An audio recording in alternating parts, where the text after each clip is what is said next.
We just brought you the story of Tony Yarbo, who spent 2 decades behind bars before DNA evidence set him free.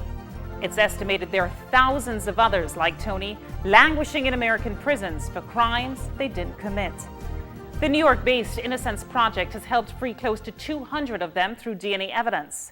Joining us now to talk about how the project works and even how the Caribbean could identify its own cases of wrongful convictions is the organization's managing attorney, David Loftus. He's with us via Skype from New York City. Welcome, David. What are the factors that you would say that contribute to wrongful convictions? But the ones that we uncover are one, false confession, which is present in about 25% of our cases. Mistaken eyewitness identification occurs in 75% of the cases.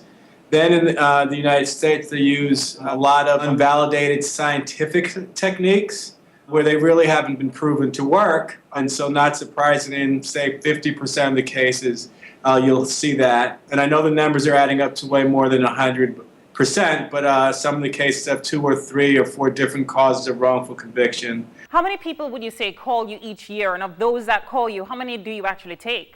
I think about 300 right per month, and we only take cases where DNA can determine innocence. So we take roughly 5% of the cases that we receive, maybe 2%. And how do you determine which of the cases are legitimate? Because I would imagine that there are so many guilty people out there claiming innocence. How do you determine which are the really important cases to take on? We don't try and figure out whether or not they're innocent or guilty when they write to us. In a lot of cases, you'll have a ton of evidence, seemingly irrefutable evidence of guilt. And so we look to see whether DNA testing can determine that one way or another. And once we get to testing, it often can shift the evidentiary landscape of the case so that somebody looked extraordinarily guilty, DNA can prove conclusively that that person is innocent.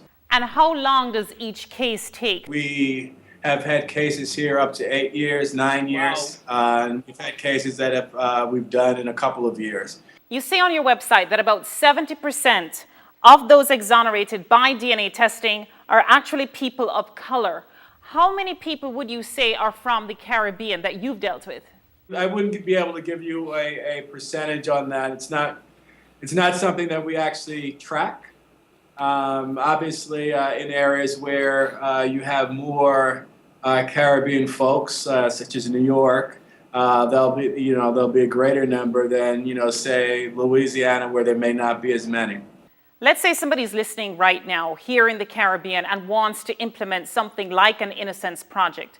How do they get started? What do they need to know? You would need lawyers, one, to get back into court.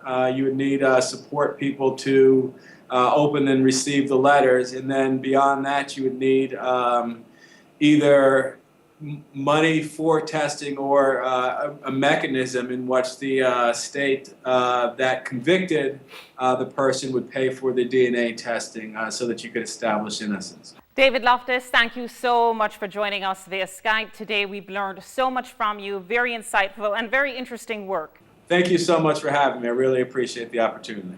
That's David Loftus. He's managing attorney of the Innocence Project based out of New York City.